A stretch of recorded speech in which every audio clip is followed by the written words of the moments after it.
Bharat ICC ইভেন্টে সহজ গ্রুপে থাকে। গত 13ই মার্চ আমি একটি ভিডিও পাবলিশ করি, ভারত নেই ক্ষতির মুখে আইসিসি। যারা দেখেননি আই বাটন এবং ডেসক্রিপশন বক্সে লিঙ্ক দেওয়া আছে, গিয়ে ভিডিও দেখতে পারেন। ওই ভিডিওতে আমি বলেছিলাম আমরা দেখেছি যখনই কোনো টুর্নামেন্ট হয় তখন ভারতকে সহজ গ্রুপে রাখা হয়। যে গ্রুপে ভারত থাকবে সে গ্রুপে সহজ প্রতিপক্ষ রাখা হয় যাতে ভারত সেমি অবধি পৌঁছে যায়। আমরা প্রতিবারে দেখেছি যখনই কোনো টুর্নামেন্ট হয় সেখানে ভারতকে সহজ গ্রুপে রাখা হয়। যে গ্রুপে ভারত থাকবে সে গ্রুপে সহজ প্রতিপক্ষ থাকবে যাতে ভারত সেমি পর্যন্ত অন্তত পৌঁছে যায়। যদি ভারত সেমি অবধি পৌঁছে যায় তবুও আইসিসির বহু টাকা রোজগার হবে, সেই সঙ্গে হোস্টিং নেশন যে দেশটা হোস্ট করছে সেই দেশেরও অনেক লাভ হবে। আর এখানেই হয়েছে গন্ডগোল। আমার এই কথাটা বহু ভিউয়ার্স হয়তো বুঝতে পারেনি, তাই তারা কিছু কমেন্ট করেছে, কমেন্টগুলো আমি পড়ছি। নিউজিল্যান্ড এবং অস্ট্রেলিয়া এবং পাকিস্তান এরা কেউ সহজ দল নয়, ভুলভাল আলোচনা। আরেকজন লিখেছে, ভাই আপনার সব কথার সাথে একমত হতে পারলাম না, সেটা কখনোই সম্ভব নয়। সব ব্যাপারে সহমত পোষণ করবেন এটা আর কোনো মানে নেই, প্রত্যেকের একটি স্বাধীন চিন্তাভাবনা রয়েছে। আরেকজন লিখেছে, ইন্ডিয়া নিউজিল্যান্ড পাকিস্তান এরা কি সহজ দল? চ্যাম্পিয়ন ট্রফিতে আমাদের গ্রুপ, ফাউল আলোচনা। এরকম আরও অনেক কমেন্ট রয়েছে, সেগুলো আমি আর পড়লাম না। আমার এই ভিডিওর কমেন্ট বক্সে গিয়ে আপনারা দেখতে পারেন। বহু মানুষ বহু কমেন্ট করেছে, আমার কথা তারা হয়তো বুঝতে পারেনি তাই তারা এই ধরনের কমেন্ট করেছে। সদ্য সমাপ্ত হওয়া champion trophy, cricket world cup এবং টি20 ওয়ার্ল্ড কাপের গ্রুপগুলো দেখব। আর এই গ্রুপগুলো দেখলেই স্পষ্ট হয়ে যাবে ভারতকে সহজ গ্রুপে রাখা হয়েছে নাকি কঠিন গ্রুপে রাখা হয়েছে।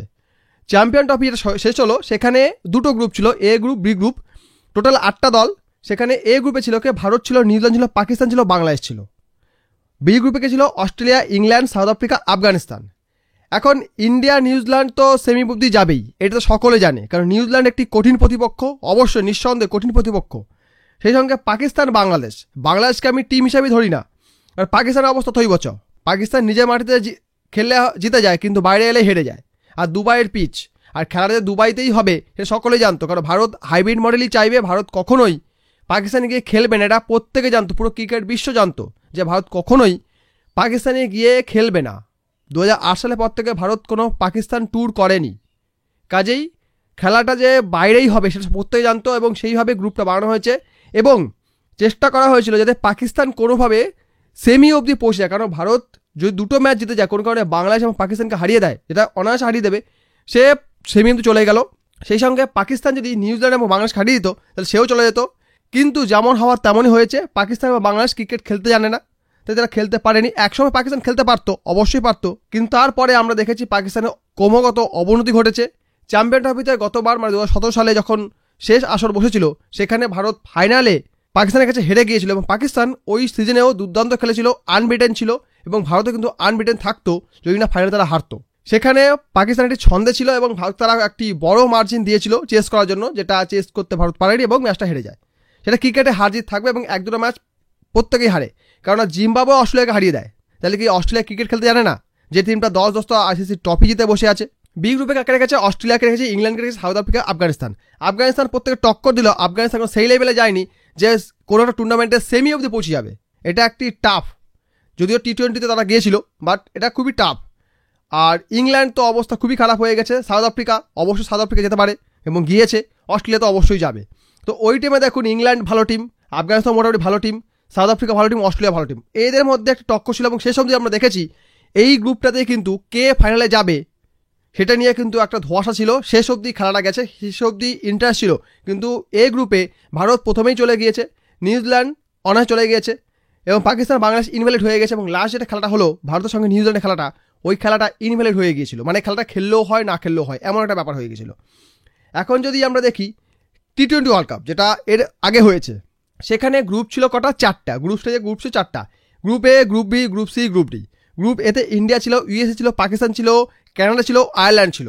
সেখানে পাকিস্তান খেলতে পারেনি, চেষ্টা করা হয়েছিল যাতে কোনোভাবে 2 বা তার অধিক ইন্ডিয়া পাকিস্তান ম্যাচ খেলানো যায়, কারণ ওই টুর্নামেন্টে মানে টি20 ওয়ার্ল্ড কাপে রেভিনিউ 30% এসেছিল ওই একটা ম্যাচ থেকে, ভারত পাকিস্তান ম্যাচ থেকে। বাকি ম্যাচগুলো যা রেভিনিউ এসছে, মানে ফাইনালে যেটা এসছে এবং ভারত পাকিস্তান ম্যাচ থেকে যা রেভিনিউ আসার এসছে, বাকিগুলো অত রেভিনিউ আসেনি। সেখানে ইউএসএ কোয়ালিফাই করে যায় সুপার 8-এর জন্য, পাকিস্তান ডিসকোয়ালিফাই হয়েছে, কিন্তু চেষ্টা করা হচ্ছে যাতে ভারত পাকিস্তান কোয়ালিফাই করা। এখানে 3টে ম্যাচ জিতলেই পারমানেন্ট সিট ছিল, কারণ ইউএসএ অনায়াসে হারানো যাবে, কানাডা এবং আয়ারল্যান্ড এদেরকে হারা যাবে, যেগুলো পাকিস্তান ভারত পাকিস্তান যে জিতবে সেই চলে যাবে। যদি ভারত নাও জিততো তবুও ভারত চলে যেত, 3টে জিতলেই হয়ে যেত। গ্রুপ বিতে দেখুন অস্ট্রেলিয়া রয়েছে, England, Scotland, Namibia, Oman. Scotland, Namibia, Oman disqualify হবে, ইংল্যান্ড এবং অস্ট্রেলিয়া যাবে, সবাই জানে। গ্রুপ সিতে কে রয়েছে? West Indies, Afghanistan, New Zealand, Uganda এবং পাপুয়া নিউগিনি। এদের মধ্যে ওয়েস্ট ইন্ডিজ এবং আফগানিস্তান যাবে। গ্রুপ ডিতে দেখেছি south Africa, Bangladesh, Sri Lanka, Netherland এবং নেপাল। সেখানে শ্রীলঙ্কা, বাংলাদেশ, সাউথ আফ্রিকা 3টে টিম ছিল, সেখানে গেছে বাংলাদেশ এবং সাউথ আফ্রিকা, শ্রীলঙ্কা যায়নি। সুপার 8 গ্রুপটা দেখুন, গ্রুপ 1-এ India, Afghanistan, Australia, Bangladesh. Group 2-তে কে হলো? South Africa, England, West Indies, USA. এখান থেকে সেমি থেকে কে গেল? ইন্ডিয়া গিয়েছিল, সাউথ আফ্রিকা গিয়েছিল, আফগানিস্তান গিয়েছিল এবং ইংল্যান্ড গিয়েছিল। এই 4টা টিম সেমিতে গিয়েছিল। তো এই যে গ্রুপগুলো আমি দেখালাম, এখানে ভারতের গ্রুপে কে কঠিন বলে আপনার মনে হলো? টি-20 ওয়ার্ল্ড কাপের সুপার 8 যে ছিল, সেখানে আফগানিস্তান, অস্ট্রেলিয়া, বাংলাদেশ। বাংলাদেশ বাদ দিলে অস্ট্রেলিয়া, আফগানিস্তান দুটোই টাফ টিম। আফগানিস্তানকে থেকে অস্ট্রেলিয়া আরও টাফ টিম। তো আফগানিস্তান ভালো ক্রিকেট খেলছে, কিন্তু ভারতীয় ক্রিকেটের সামনে তারা সেভাবে দাঁড়াতে পারে না। একটা আন্তর্জাতিক টুর্নামেন্টে ভারত অবশ্যই একটি কঠিন প্রতিপক্ষ। আমি সবসময় ভারতের প্রতিপক্ষ বলে নিউজিল্যান্ড এবং অস্ট্রেলিয়াকে মনে করি, এরা ভালো ক্রিকেট খেলে, বাকিদেরকে আমি প্রতিপক্ষ মনেই করি না। বাকি যেসব টিম আসে সেগুলো খেলতে যা আসছে খেলে হেরে চলে যায়। এটা হলো টি-20 ওয়ার্ল্ড কাপ। আমি যে 50 ওভারের ওয়ার্ল্ড কাপটা দেখি, যেটা 23 সালে হয়েছিল, সেখানে মোট 10টা টিম ছিল।